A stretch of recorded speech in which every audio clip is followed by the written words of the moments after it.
نحن والله نجاهد ونناظر ونكتب وندعو إلى الله بالإحسان ونميز إلى نقول حكمة ولين. لما رأينا أن الشدة أهلك الدعوة السلفية ومزقت أهلها فماذا نصنع؟ لما نرى نيرات الشهريين نصب عليها بنزين خلت اشتعالا وإلا نأتي بهذه الأمور التي تصفي هذه الحوائج. بارك الله فيك. فأنا أقول وهذا واجب مقرر اليوم وأنا أقولها مقرر اليوم، لكن ركزت عليها لما رأيت الدمار هذا بلاء. أقول عليكم بالرزق، عليكم بالليل، عليكم بالتآخي، عليكم بالتراحم.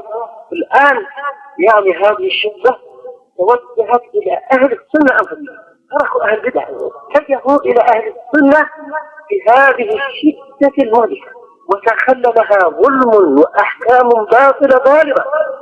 وحياكم ثم إياكم أن تسلكوا هذا المسلك الذي يهلككم ويهلك الدعوة السلفية ويهلك أهلها.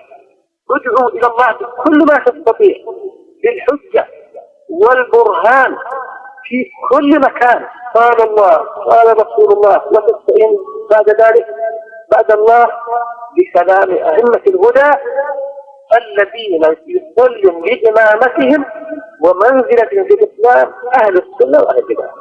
وهذا وأنا أقول الإخوان يروحوا أفريقيا ولا يروحوا في تركيا ولا في الهند ولا في غيرها، ولا أقول قال الله قال رسول الله قال فلان من الأئمة الذين يحترمونه. وأفريقيا يقول قال ابن عبد البر قال مالك قال كذا أنزل عفائز أبدا. لما تأتي بكتاب الله سنة الرسول تأتي بكلام العلماء يمشي لك وكذا. هذه حكمة، هذه حكمة. لكن لما تأتي بس أنت من عندك بس أنت في الميدان وحدك ما حدا ظن. لا بس أن تستأنس بعد كلام الله بكلام العلماء الذين لهم منزلة في نفوس الناس ولهم مكانة وما يستطيعون الطعن فيهم ولا في كلامهم.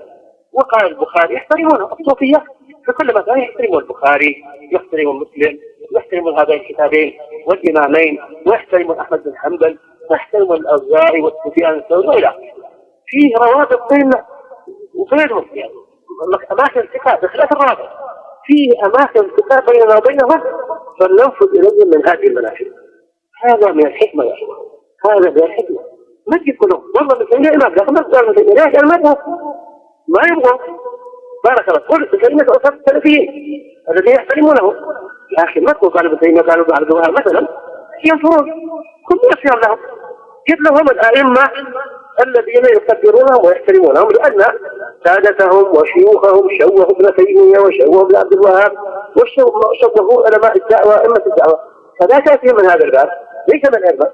لكن باب قال مالك قال سفيان ثوري قال أوزاعي قال ابن عيينة قال البخاري قال مسلم في الجزء الفلاني يقبل منه.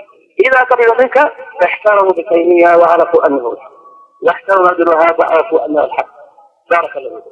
وهكذا أقول هذا نوع من التنبيه إلى سلوك طريق الحكمة في دعوة الناس إلى الله تبارك وتعالى. ومن لا تسب جماعتهم ولا تسب الذين يدعون الزكاة فيسب الله عز وجل.